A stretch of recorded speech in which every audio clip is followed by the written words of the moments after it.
നമ്മളൊരു സിനിമ ചെയ്യുക, അത് ഹിറ്റാവുക, അതേപോലെ തന്നെ അതിൽ നിന്ന് അപ്രീഷിയേഷൻ കിട്ടുക എന്നുള്ളതൊക്കെ തന്നെ ഓരോ ഡയറക്ടേഴ്സിൻ്റെയും ഡ്രീം ആയിരിക്കും അല്ലേ? നമ്മളെല്ലാവരും തന്നെ ഡയറക്ഷൻ എന്നൊരു പോസ്റ്റിലേക്ക് വേണ്ടി ഒരുപാട് സ്ട്രഗിൾ ചെയ്തുകൊണ്ടിരിക്കുന്നുണ്ട്. ഈ സമയത്തും നിങ്ങൾ സ്ട്രഗിൾ ചെയ്തുകൊണ്ടിരിക്കുകയാണ്. എന്നാൽ നിങ്ങൾക്കൊരു കാര്യം അറിയോ? നമ്മൾ കമ്പാരിറ്റീവ്ലി നമ്മൾ ഡയറക്ഷൻ എന്ന ഒരു പൊസിഷനിലേക്ക് എത്തുന്നതിനേക്കാൾ ആ സിനിമ ഡയറക്റ്റ് ചെയ്യുന്നതാണ് വളരെ ബുദ്ധിമുട്ടുള്ള കാര്യം എന്ന് പറയുന്നത്. അപ്പോൾ ഞാനിവിടെ പറയാൻ പോകുന്നത് ഡയറക്ടേഴ്സിൻ്റെ ക്വാളിറ്റീസ് എന്തൊക്കെയാണ് എന്നുള്ളതാണ്. ജസ്റ്റ് ഇമാജിൻ ചെയ്യുക, നമ്മളൊരു ഡയറക്ടറായി നമുക്ക് ഒരു സ്ക്രിപ്റ്റ് നമ്മുടെ കയ്യിൽ കിട്ടിയെന്ന് വെച്ച് കഴിഞ്ഞാൽ ആദ്യം തന്നെ നമ്മൾ ചെയ്യേണ്ടതെന്ന് വെച്ച് കഴിഞ്ഞാൽ ആ സ്ക്രിപ്റ്റ് നന്നായി പഠിക്കുക എന്നുള്ളതാണ്. ആ സ്ക്രിപ്റ്റിൻ്റെ ഉള്ളിലെ ഓരോ ക്യാരക്ടേഴ്സിനും ബൈ ഹാർട്ട് ചെയ്യാം.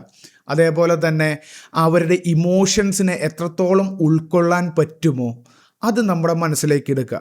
ഇതിലെ ചില ക്യാരക്ടേഴ്സ് എന്ന് പറഞ്ഞു കഴിഞ്ഞ് കഴിഞ്ഞാൽ നമ്മുടെ ജീവിതവുമായി ബന്ധപ്പെട്ട ചില ക്യാരക്ടേഴ്സ് ഉണ്ടായിരിക്കും. അപ്പോൾ നമ്മൾ അവരായിട്ട് റിലേറ്റ് ചെയ്ത് അവരുടെ ചില സ്വഭാവങ്ങൾ വേണമെങ്കിൽ ഈ ക്യാരക്ടേഴ്സിനെ നമുക്ക് ഷൂട്ട് ചെയ്യുന്ന സമയത്ത് കൊടുക്കാം. ഇതൊക്കെ ചില ടിപ്പുകളാണ്. അതോടൊപ്പം തന്നെയുള്ള മറ്റൊരു കാര്യമാണ്, വളരെ ഇമ്പോർട്ടൻ്റ് ആയിട്ടുള്ള കാര്യമാണ്, എങ്ങനെ നമ്മൾ ഈ സ്ക്രിപ്റ്റ് കമ്മ്യൂണിക്കേഷൻ ചെയ്യണു എന്നുള്ളത്. ഇതോടൊപ്പം തന്നെ ഈ സിനിമയുമായി ബന്ധപ്പെട്ട എല്ലാതരം വിവരങ്ങളും നമുക്ക് അറിയാത്തതാണെങ്കിൽ മറ്റുള്ളവരോട് ചോദിച്ച് മനസ്സിലാക്കുകയും, അതേപോലെ തന്നെ ഈ നമ്മുടെ സിനിമയിലെ ഏത് ക്രൂ മെമ്പേഴ്സും അതേപോലെ ഏത് ആക്ടേഴ്സും ചോദിച്ചു കഴിഞ്ഞാൽ ഈ സിനിമയുടെ ഇന്ന സീനിൽ എങ്ങനെയാണ് കഥ പോകുന്നതെന്നൊക്കെ ചോദിച്ചു കഴിഞ്ഞാൽ അത് വളരെ സിമ്പിളായിട്ട് അവർക്കൊരു സിനിമ കാണുന്ന ഫീലിലൂടെ മനസ്സിലാക്കി കൊടുക്കാനും നമുക്ക് സാധിക്കണം. ഈ കഥയുടെ ഇമോഷൻസും അതേപോലെ തന്നെ ഈ കഥയുടെ രീതികളും വളരെ നല്ല രീതിയിൽ അവർക്ക് മനസ്സിലാക്കി കൊടുത്താൽ മാത്രമാണ് അവരുടെ ബെസ്റ്റ് കോൺട്രിബ്യൂഷൻ കൊടുക്കാൻ സാധിക്കുള്ളൂ. ഇതാണ് ഒരു ഡയറക്ടറുടെ ആദ്യത്തെ കടമ്പ എന്ന് പറയുന്നത്. അപ്പോൾ സിമ്പിളായിട്ട് നമ്മൾ സ്ക്രിപ്റ്റ് നന്നായിട്ട് വായിക്കുക, അതിനെക്കുറിച്ച് റിസർച്ച് ചെയ്യുക. എവിടെ നിന്ന് ചോദിച്ചാലും ഏത് സീനാണെങ്കിലും വളരെ സിമ്പിളായിട്ട് നമുക്ക് പറഞ്ഞു കൊടുക്കാനായിട്ടുള്ളൊരു സ്കില്ലുണ്ടാവണം. ഇനി ഒട്ടുമിക്ക ഡയറക്ടേഴ്സിനും ഇല്ലാത്തൊരു ക്വാളിറ്റിയാണ് ഞാൻ പറയാനായിട്ട് പോകുന്നത്. അതായത് ഈ ഒരു സിനിമ എന്ന് പറഞ്ഞാൽ നമ്മുടെ മാത്രം സിനിമയല്ല. നമ്മൾ മാത്രം ഇതിൽ വർക്ക് ചെയ്തുകൊണ്ടോ അല്ലെങ്കിൽ നമ്മൾ ഒരുപാട് എന്താ പറയുക ഷൗട്ട് ചെയ്തുകൊണ്ടോ ഒന്നും ഒരു സിനിമയും മുന്നോട്ട് പോയിട്ടില്ല. ഇതിൻ്റെ ഉള്ളിൽ ക്യാമറാമാൻ വളരെ പ്രാധാന്യമുണ്ട്, അതേപോലെ ആക്ടേഴ്സിന് വളരെ പ്രാധാന്യമുണ്ട്. ഇതിൻ്റെ ഉള്ളിൽ ലൈറ്റിംഗ് യൂണിറ്റിൽ വർക്ക് ചെയ്യുന്ന ഓരോ വർക്കേഴ്സിന് വരെ വളരെയധികം പ്രാധാന്യമുണ്ട്. അപ്പോൾ ഈ ഒരു ചിന്ത മനസ്സിൽ എപ്പോഴും ഉണ്ടായിരിക്കണം. ഒരു സിനിമ ഉണ്ടാവുന്നത് ഇതിലെ ഓരോ ടെക്നീഷ്യൻ്റെയും ഹാർഡ് വർക്ക് കൊണ്ടും അവൻ്റെ ഡെഡിക്കേഷൻ കൊണ്ടും അവൻ്റെ ആത്മാർത്ഥത കൊണ്ടുമാണ് ഒരു സിനിമ നന്നായി വരുന്നത്. ഒരു ഡയറക്ടർക്ക് ഒരു സിനിമയെ ഓവറോളായി മാനേജ് ചെയ്യാൻ സാധിക്കുള്ളൂ. എന്നാൽ നമ്മുടെ ഓരോ സെക്ഷനിലും വർക്ക് ചെയ്യുന്നവർക്ക് അവരുടേതായിട്ടുള്ള ആ സെക്ഷനിൽ ഡീറ്റെയിൽ ആയിട്ട് വർക്ക് ചെയ്യേണ്ടതുണ്ട്. അതിനായിട്ട് അവർക്ക് ഓരോരുത്തർക്കും നല്ല ക്രിയേറ്റിവിറ്റി ഉണ്ടായിരിക്കണം, അതിനൊരു അന്തരീക്ഷം ഉണ്ടാക്കി കൊടുക്കണം. അതേപോലെ തന്നെ അവരുടെ ക്വാളിറ്റീസ് അല്ലെങ്കിൽ അവരുടെ എക്സ്ട്രീം പെർഫോമൻസ് നമുക്ക് വേണം. അങ്ങനെ വരുന്ന സാഹചര്യത്തിൽ നമ്മളെല്ലാവരെയും ഒരു കൊളാബറേഷൻ പോലെ ഒരുമിച്ച് മുന്നോട്ട് കൊണ്ടുപോകാൻ കഴിവുള്ളവനായിരിക്കണം ഒരു ഡയറക്ടർ.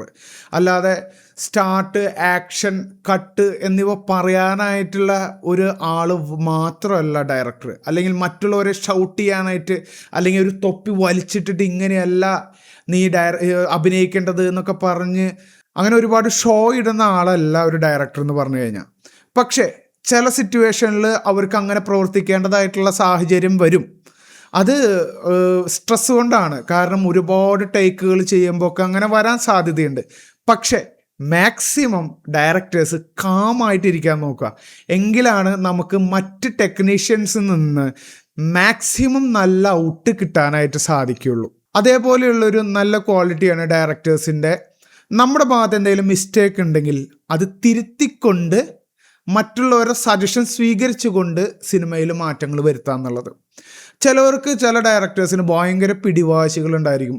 ഞാൻ ചെയ്തത് ശരിയായിരുന്നു, അതിങ്ങനെ തന്നെയാണ് വേണ്ടത്, അത് തെറ്റാണെന്ന് മറ്റുള്ള എല്ലാ ടെക്നീഷ്യൻസും ചിലപ്പോൾ മനസ്സിലായിട്ടുണ്ടാവും. പക്ഷെ നിങ്ങൾ സമ്മതിച്ചു കൊടുക്കാത്തത് കൊണ്ട് മാത്രം അവർ മിണ്ടാതിരിക്കുന്നതാണ്. അപ്പോൾ നമ്മുടെ ഭാഗത്ത് എന്തെങ്കിലും മിസ്റ്റേക്സ് വന്നിട്ടുണ്ടെങ്കിൽ അത് ആക്സെപ്റ്റ് ചെയ്യാനും അത് മറ്റ് ടെക്നീഷ്യൻസിനോട് ചോദിച്ച് മനസ്സിലാക്കിക്കൊണ്ട് അത് ഇമ്പ്രൂവ് ചെയ്യാനും ശ്രമിക്കേണ്ടത് ഒരു സിനിമയുടെ വിജയത്തിന് ഏറ്റവും ഇമ്പോർട്ടൻ്റ് ആയിട്ടുള്ള കാര്യമാണ്. പിന്നെ ഡയറക്ടേഴ്സിന് വേണ്ട ഒരു പ്രത്യേക ക്വാളിറ്റി എന്താണെന്ന് പറയട്ടെ, നമ്മൾ പ്രീ വിഷ്വലൈസിങ് എന്ന് പറയും. അതായത് മുൻകൂട്ടി ആ സിനിമയെ വിഷ്വലൈസ് ചെയ്യുക. മുൻകൂട്ടി നമ്മൾ പോയി ലൊക്കേഷനിൽ പോയിട്ട് ആ സിനിമ എങ്ങനെ ഇരിക്കും, നമ്മുടെ മനസ്സിൽ കണ്ടിട്ടുള്ള ഒരു വിഷ്വൽ ആയിരിക്കില്ല നമ്മൾ ഷൂട്ട് ചെയ്യുന്ന സമയത്ത് നമ്മൾ കാണാം. കാരണം ഓരോ ലൊക്കേഷൻസും വളരെ പ്രത്യേകതകളൊക്കെയുള്ള ലൊക്കേഷൻസ് ആയിരിക്കും. നമ്മൾ മനസ്സിൽ കണ്ട ഒരു ഓടിട്ട വീടായിരിക്കില്ല ചിലപ്പോൾ ഒരു പക്ഷേ അവിടെ എത്തുമ്പോൾ അവിടുത്തെ ആ വീട് എന്ന് പറയുന്നത്. അപ്പോൾ അവിടെ എത്തിയിട്ട് നമ്മുടെ മനസ്സിലുള്ള ആ ഇമാജിനേഷനൊക്കെ കുറച്ച് ചേഞ്ച് വരുത്താനുണ്ട്. പ്രാക്ടിക്കലായിട്ട് ഇപ്പോൾ നമുക്ക് പോസിബിളായിട്ടുള്ള സിറ്റുവേഷൻ അനുസരിച്ചിട്ട് ഈ നമ്മുടെ മനസ്സിലുള്ള കഥേനെ എങ്ങനെ ചേഞ്ച് ചെയ്യാം എന്നുള്ളത്. അതോടൊപ്പം തന്നെ ക്യാമറ ആംഗിൾസ് ഏതൊക്കെയാണ്, അതേപോലെ തന്നെ ഒരു ആക്ടർ എൻ്റെ എൻട്രി ഏത് ഭാഗത്തു നിന്നാണ്, അവരെവിടെ നിന്ന് ഡയലോഗ് പറയണം, ഇങ്ങനെയുള്ള ഒരു പ്രീ വിഷ്വലൈസിങ് നമ്മൾ ലൊക്കേഷൻ ഹണ്ടിന് ശേഷം ചെയ്യുന്നത് ഒരു നല്ല ഡയറക്ടേഴ്സിൻ്റെ ക്വാളിറ്റിയാണ്. അതേപോലെ തന്നെ എന്തെങ്കിലും എഫക്ട്സുകൾ ചെയ്യുന്നുണ്ടെങ്കിൽ അതിൻ്റെ ടെക്നിക്കൽ വശം മനസ്സിലാക്കിക്കൊണ്ട് അവിടെ പോസിബിൾ ആണോ അത്, ഇത്തരത്തിലുള്ള കാര്യങ്ങൾ നേരത്തെ നമ്മൾ കണ്ടുകൊണ്ട് ഇത് നമ്മുടെ ടെക്നീഷ്യൻസുമായിട്ട് കമ്മ്യൂണിക്കേറ്റ് ചെയ്യുന്നത് ഒരു നല്ല ഡയറക്ടറിൻ്റെ ക്വാളിറ്റിയാണ്. ഷാർപ്പായിരിക്കണം, ടൈം മാനേജ്മെൻറ്റ് വേണം എന്നുള്ളതാണ്. നമുക്കറിയാം ഒട്ടുമിക്ക സൈറ്റുകളിലും നമ്മുടെ ആക്ടേഴ്സിനും അതേപോലെ തന്നെ മറ്റ് ടെക്നിക്കൽ വർക്കേഴ്സിനും ഒക്കെ തന്നെ നേരത്തെ 6 മണിക്ക് 7 മണിക്കൊക്കെ വന്ന് വരുത്തും. പക്ഷെ ഡയറക്ടർ വരുന്നത് 8 മണി 9 മണിക്കൊക്കെയാണ്. അതൊരു ഗുഡ് ഡയറക്ടറിൻ്റെ ക്വാളിറ്റി അല്ല. നമ്മളൊരു സിനിമ ഡയറക്റ്റ് ചെയ്യുമ്പോൾ നമ്മൾക്കൊരു തോന്നലുണ്ടാവും, നമ്മളാണ് ഈ സിനിമയുടെ എല്ലാമെന്ന്, അല്ലെങ്കിൽ നമ്മുടെ സിനിമയാണെന്നൊരു തോന്നലുണ്ടായിരിക്കും. പക്ഷെ അത് നിങ്ങൾ ചിന്തിക്കൂ, നമ്മൾക്ക് ഇങ്ങനെ ഒരു സിനിമ ചെയ്യാനായിട്ട് അവസരം തന്ന ആൾ ഒരു പ്രൊഡ്യൂസറാണ്. അപ്പോൾ നമ്മൾ എപ്പോഴും ചിന്തിക്കുമ്പോഴും ഒരു പ്രൊഡ്യൂസറെ ബുദ്ധിമുട്ടിക്കാതെ പറഞ്ഞ സമയത്തിനുള്ളിൽ സിനിമ കഴിക്കാനായിട്ട് നമ്മൾ ചിന്തിക്കണം. അത് നമ്മുടെ ഉത്തരവാദിത്വമാണ്. അപ്പോൾ എന്താണെന്ന് വെച്ച് കഴിഞ്ഞാൽ നമ്മൾ ഈ പറഞ്ഞ ലൊക്കേഷനിൽ സമയത്ത് വരികയും മറ്റുള്ളവരോട് കറക്റ്റ് സമയം പറഞ്ഞു കഴിഞ്ഞാൽ ആ സമയത്ത് വരുത്തുകയും ആ സമയത്ത് നമ്മൾ അവിടെ ഉണ്ടാകുകയും ചെയ്യുക. അതേപോലെ തന്നെ നമ്മൾ ഷൂട്ട് ചെയ്ത് കഴിഞ്ഞതിന് ശേഷം നമ്മൾ ഇതിൻ്റെ കുറ്റങ്ങൾ സംസാരിച്ചു കൊണ്ടിരിക്കാതെ ഒരു സീൻ ഷൂട്ട് ചെയ്ത് കഴിക്കുകയാണെങ്കിൽ എത്രയും പെട്ടെന്ന് നമ്മൾ ആ സീൻ ഷൂട്ട് ചെയ്ത് കഴിക്കുക എന്നുള്ളതാണ്. ആവറേജ് ഒരു സിനിമ എന്ന് പറയുമ്പോൾ നമുക്ക് ഒരു ദിവസത്തിൽ ഒരു 4 സീൻ ഒരു ആവറേജ് ഷൂട്ട് ചെയ്ത് കഴിക്കാൻ പറ്റുള്ളൂ. മിക്കവാറും ആൾക്കാർ ഒരു സീനൊക്കെ ഷൂട്ട് ചെയ്ത് കഴിക്കുന്നത് നമ്മൾ കണ്ടിട്ടുണ്ട്. ഒരു ദിവസത്തിൽ ഒരു സീൻ മാത്രമേ ഷൂട്ട് ചെയ്ത് കഴിയുള്ളൂ. അപ്പം നമുക്ക് വേണമെങ്കിൽ അഡീഷണൽ ആയിട്ട് നൈറ്റ് ഷോട്ട് വെക്കാം നമുക്ക്. അപ്പോൾ ചില സാഹചര്യങ്ങളിൽ അങ്ങനെ വന്നു പോകുന്നതാണ് അത്. അപ്പോൾ അവർ മുന്നിൽ കണ്ടുകൊണ്ടല്ല. അതേപോലെ തന്നെ ചില സമയങ്ങളിൽ നമ്മൾ ഡയറക്ടേഴ്സിന് നേരിട്ട് ഒരു വിഷൻ ഇല്ലാത്തത് കൊണ്ട് ചില സമയങ്ങളിൽ അവിടെ ലൊക്കേഷനിൽ ഷൂട്ട് ചെയ്യാൻ പറ്റാത്തൊരു സിറ്റുവേഷൻ വരും. അല്ലെങ്കിൽ ചില എന്താ പറയുക, ഒരു മഴ വന്നേക്കാം, അല്ലെങ്കിൽ ഒരു വെയിൽ, ഇത്രത്തോളം പ്രതിസന്ധികളൊക്കെ വരുമ്പോൾ ഡയറക്ടേഴ്സും ഐസൊലേറ്റഡ് ആവും. അവർക്ക് എന്ത് ചെയ്യണമെന്ന് ഒരു ഐഡിയ ഉണ്ടാവില്ല. അപ്പോൾ ഇതിനൊക്കെ തന്നെയാണ് നമ്മൾ മുൻകൂട്ടി ഇതൊക്കെ പ്ലാൻ ചെയ്യണമെന്ന് പറയുന്നത്. അങ്ങനെ വരുമ്പോൾ നമുക്ക് ഓട്ടോമാറ്റിക്കായിട്ട് ടൈം മാനേജ്മെൻറ്റ് വരും. ഇതേ സമയം തന്നെ നമുക്ക് പറ്റുന്ന മറ്റൊരു അബദ്ധമാണ്, നമ്മൾ ഒരുപാട് വട്ടം റീടേക്ക് കഴിഞ്ഞ് കഴിഞ്ഞാൽ, അതായത് ഒരു ഡയലോഗിൽ എന്തെങ്കിലും ഒരു മിസ്റ്റേക്ക് ആക്ടർ കാണിച്ചു കഴിഞ്ഞാൽ നമ്മൾ റീടേക്ക് ചെയ്യും. റീടേക്ക് ചെയ്യുന്ന സമയത്ത് 1, 2, 3 തവണ കഴിഞ്ഞ് കഴിഞ്ഞാൽ ഡയറക്ടറിന് ടെൻഷൻ അടിച്ച് തുടങ്ങും. ഡയറക്ടർ ദേഷ്യപ്പെട്ട് തുടങ്ങും. ഈ ദേഷ്യപ്പെട്ട് തുടങ്ങുന്ന സമയത്ത് എന്താ ആക്ടേഴ്സിന് വരുന്നത്, അവർ മൊത്തത്തിൽ അവരുടെ മൈൻഡ് മുഴുവൻ വാനിഷായി പോവും. മനസ്സിലുള്ള തോട്ട് മുഴുവൻ അല്ലെങ്കിൽ ഐഡിയാസ് ചിന്തിച്ച് വെച്ചതൊക്കെ എന്താ പറയുക വാനിഷായി പോവും. അപ്പോൾ അവർക്ക് പിന്നീട് എന്താ പറയുക ആ ഡയലോഗുകൾ പറയാനായിട്ട് ബുദ്ധിമുട്ടുണ്ടാവും. അപ്പോൾ നമ്മൾ എന്താ ചെയ്യേണ്ടതെന്ന് വെച്ച് കഴിഞ്ഞാൽ ഷൂട്ടിംഗ് സമയത്ത് അവർക്ക് കിട്ടുന്നില്ല എന്ന് കണ്ടു കഴിഞ്ഞാൽ അവരിനെ കോൺഫിഡൻസ് കൊടുക്കുക. അവർക്ക് നല്ല രീതിയിൽ കോൺഫിഡൻസ് കൊടുത്തതിന് ശേഷം അവരെ ഒന്നും കൂടിയും പറഞ്ഞു കൊടുത്ത് വളരെ സിമ്പിളായിട്ട് അവരെ എന്താ പറയുക ദേഷ്യപ്പെടാതെ മോട്ടിവേറ്റ് ചെയ്ത് മുന്നോട്ട് കൊണ്ടുപോയാലേ നമുക്ക് ആ സീൻ ഷൂട്ട് ചെയ്ത് കഴിക്കാൻ പറ്റുള്ളൂ. അതേപോലെ തന്നെ ഇനി ഒരു 10 സീൻ കഴിഞ്ഞു, 10 ഷോട്ട് കഴിഞ്ഞിട്ടും അവർക്ക് ആ ഡയലോഗ് പറയാൻ പറ്റില്ലെങ്കിൽ ഒരു 5 മിനിറ്റിന് ശേഷം മാത്രം ഷൂട്ട് ചെയ്യാൻ ശ്രമിക്കുക. അങ്ങനെ വരുമ്പോൾ അവർക്കൊരു ഐഡിയ ഉണ്ടാക്കാനും വീണ്ടും അതിലേക്ക് മുന്നോട്ട് വരാനും ഒക്കെ സാധിക്കും. അതേപോലെ തന്നെ നമുക്ക് ടൈം മാനേജ്മെൻറ്റ് ചെയ്യാവുന്ന മറ്റ് കാര്യങ്ങൾ എന്താണെന്ന് വെച്ച് കഴിഞ്ഞാൽ, ഷെഡ്യൂൾ ചെയ്യുമ്പോൾ മിക്കവാറും ദിവസങ്ങളിൽ നമ്മൾ നൈറ്റിലും ഡേയിലും ഷൂട്ട് ചെയ്യാനായിട്ട് നോക്കുക. മഴ വരുന്ന സമയത്ത് ഇൻഡോർ ഷൂട്ട് ചെയ്യാനായിട്ട് നോക്കുക. പക്ഷേ ശ്രദ്ധിക്കേണ്ട ഒരു കാര്യമുണ്ട്, ഈ പറഞ്ഞ പല കാര്യങ്ങളും സാഹചര്യത്തിനനുസരിച്ച് വ്യത്യാസം വരാൻ സാധ്യതയുണ്ട്. ഈ പറഞ്ഞ കാര്യങ്ങൾ ചില സമയങ്ങളിലേക്ക് ഡയറക്ടേഴ്സിന് വരും. കാര്യം എന്താണെന്ന് വെച്ചാൽ അവർ അത്രത്തോളം സ്ട്രെസ്സിലൂടെയാണ് പോകുന്നത് കേട്ടോ. എന്നാലും മാക്സിമം ഇതെല്ലാം ശ്രദ്ധിക്കാൻ ശ്രമിക്കുക. ഓൺ ടൈമിൽ നമ്മൾ കഴിക്കാൻ നോക്കുക, നമ്മൾ വളരെ ഷാർപ്പായിരിക്കുക. നമ്മൾ പല കാര്യങ്ങളും വളരെ സിമ്പിളായിട്ട് പോകുന്ന കാര്യങ്ങൾ ഡയറക്ടേഴ്സ് തന്നെ വളരെ കോംപ്ലിക്കേറ്റഡ് ആക്കാറുണ്ട്. ചില സീനുകൾ ഷൂട്ട് ചെയ്യുന്നതും അല്ലെങ്കിൽ അതിൻ്റെ ഐഡിയോളജികളും നമ്മൾ പ്രേക്ഷകർക്ക് വളരെ സിമ്പിളായിട്ട് മനസ്സിലാക്കാൻ പറ്റുന്നത് ചിലപ്പോൾ ഒരു പക്ഷേ ഭയങ്കര മനസ്സിലാക്കാൻ പറ്റാത്ത രീതിയിലോട്ട് ഡയറക്ടേഴ്സിൻ്റെ പിടിവാശി കൊണ്ടൊക്കെ പോകാനായിട്ടുള്ള സാധ്യതകൾ ഒരുപാട് ഉണ്ടായിട്ടുണ്ട്, ഇപ്പോഴും ഉണ്ടാവുന്നുണ്ട്. അപ്പോൾ ഇത്തരത്തിൽ ഒരുപാട് കാര്യങ്ങൾ നമ്മൾ ശ്രദ്ധിച്ചാൽ നമുക്ക് സിനിമ പറഞ്ഞ സമയത്തിനുള്ളിൽ നമുക്ക് കഴിക്കാൻ പറ്റും. ആ പ്രൊഡ്യൂസറെ നമുക്ക് ഒരുപാട് നഷ്ടത്തിൽ നിന്ന് രക്ഷപ്പെടുത്താൻ പറ്റും. ഇനി പറയാൻ പോകുന്നത് നമ്മുടെ സിനിമയിൽ വർക്ക് ചെയ്യുന്ന ഡയറക്ടർ ആവാൻ താല്പര്യമുള്ള ഒട്ടുമിക്ക ആൾക്കാർക്കുള്ള സംശയമാണ്. എന്നെയൊക്കെ ഇടയ്ക്കിടയ്ക്ക് വിളിച്ച് ചോദിക്കുന്ന സംശയമാണ്. 2 ദിവസം മുന്നേ വരെ എന്നോട് വിളിച്ച് ചോദിച്ചൊരു ചോദ്യമാണ്. നമ്മൾ സിനിമ ചെയ്യുന്നതിനായിട്ട്, ഒരു സിനിമ ഡയറക്റ്റ് ചെയ്യാനായിട്ട് നമുക്ക് ടെക്നിക്കൽ നോളേജ് അറിയേണ്ട ആവശ്യമുണ്ടോ എന്നുള്ളത്. ഇതിന് ഉത്തരം കണ്ടെത്തുക എന്ന് പറഞ്ഞു കഴിഞ്ഞാൽ കുറച്ച് ബുദ്ധിമുട്ടുള്ള കാര്യമാണ്. കാരണം എന്താണെന്ന് വെച്ച് കഴിഞ്ഞാൽ, ഒട്ടുമിക്ക സിനിമേനെ പറ്റി ഒരുപാട് അവതാഹമില്ലാത്ത ആൾക്കാരൊക്കെ തന്നെ സിനിമ ചെയ്ത് വിജയിപ്പിച്ചിട്ടുണ്ട്. എന്നാൽ ഒരുപാട് ടെക്നിക്കൽ നോളേജ് ഉള്ള ആൾക്കാരും സിനിമ എടുത്ത് വിജയിപ്പിച്ചിട്ടുണ്ട്. അപ്പോൾ ഇതിൽ ഏതാണ് ശരി ഏതാണ് തെറ്റ് എന്നുള്ളതൊക്കെ നമുക്ക് അത് പറയാൻ കുറച്ച് ബുദ്ധിമുട്ടാണ്. എങ്കിൽ കൂടി ഞാൻ പറയാം, ടെക്നിക്കൽ നോളേജ് ഉള്ളവർക്ക് അഡ്വാൻറ്റേജ് ഉണ്ട്. അത് എവിടെ പോയാലും എങ്ങനെ പറഞ്ഞാലും. നോക്കൂ, നമ്മളൊരു ഡയറക്റ്റ് ചെയ്യുകയാണ്, ഒരു സിനിമ ഡയറക്റ്റ് ചെയ്യുമ്പോൾ നമ്മളൊരു ക്യാമറയിൽ ഏത് ലെൻസാണ്, ഏത് അപ്പറേച്ചറിലാണ് ചെയ്യുന്നതെന്നും, ഏത് ലൈറ്റിങ് ഏത് പൊസിഷനാണ് വെക്കുന്നതും, ഏത് ലൈറ്റിംഗ് സെറ്റപ്പാണ് അറിയുന്നതും, അതേപോലെ എഡിറ്റിങ്ങിലും സൗണ്ട് എഫക്ട്സിലും അതേപോലെ തന്നെ VFXിലൊക്കെ തന്നെ നമുക്ക് ഏതൊക്കെയാണ് ഇവിടെ യൂസ് ചെയ്തിരിക്കുന്നത്, ഇതിൻ്റെ വിഷ്വൽ പിന്നീട് വരുമ്പോൾ അല്ലെങ്കിൽ പോസ്റ്റ് പ്രൊഡക്ഷന് ശേഷം ഔട്ട് ഇറങ്ങുമ്പോൾ എങ്ങനെയാണെന്നൊക്കെ നമുക്കൊരു ബേസിക് അറിവ് കിട്ടണമെങ്കിൽ നമ്മൾ എപ്പോഴും നമുക്ക് ടെക്നിക്കൽ നോളേജ് ഉള്ളത് വളരെ നല്ലതാണ്. പിന്നെ ഈ ടെക്നിക്കലായിട്ട് വർക്ക് ചെയ്യുന്ന ഓരോരുത്തരോടും ടെക്നിക്കൽ ടേംസിൽ സംസാരിക്കുന്നതാണ് ഏറ്റവും നല്ലത്. ഒരുപാട് സംസാരിക്കാതെ വളരെ സിമ്പിളായിട്ട് കമ്മ്യൂണിക്കേഷൻ ചെയ്യാൻ എളുപ്പം ടെക്നിക്കൽ വേർഡ്സാണ്. അത് ടെക്നിക്കൽ നോളേജ് ഉള്ള ഒരു ഡയറക്ടർക്ക് മാത്രമേ അങ്ങനെ കമ്മ്യൂണിക്കേഷൻ ചെയ്യാൻ പറ്റുള്ളൂ. സിനിമയിൽ ഒട്ടുമിക്ക സെക്ഷനിലും ഞാൻ വർക്ക് ചെയ്തിട്ടുള്ളതാണ്.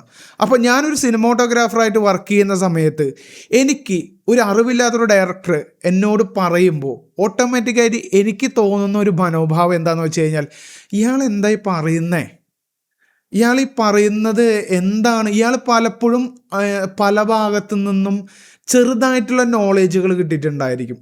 അതായത് ലെൻസ് അല്ലെങ്കിൽ അപ്പറേച്ചർ, ഇങ്ങനെ പല കാര്യങ്ങൾ. അപ്പം ഇയാൾ ടോട്ടലി മറ്റുള്ളവരുടെ മുന്നിൽ ആളാവാൻ വേണ്ടി സംസാരിക്കുന്ന സമയത്ത് മിസ്റ്റേക്കുകളാണ്, പൊട്ടത്തരങ്ങളാണ് ഇങ്ങനെ പറഞ്ഞുകൊണ്ടിരിക്കുന്നത് നമ്മളോട്. അപ്പം എനിക്കല്ല, ഇത് ഒട്ടുമിക്ക ആൾക്കാർക്കും ഒരു സിനിമോട്ടോഗ്രാഫർ ആണെങ്കിൽ നിങ്ങൾക്ക് അത് ഫീൽ ചെയ്തിട്ടുണ്ടായിരിക്കും.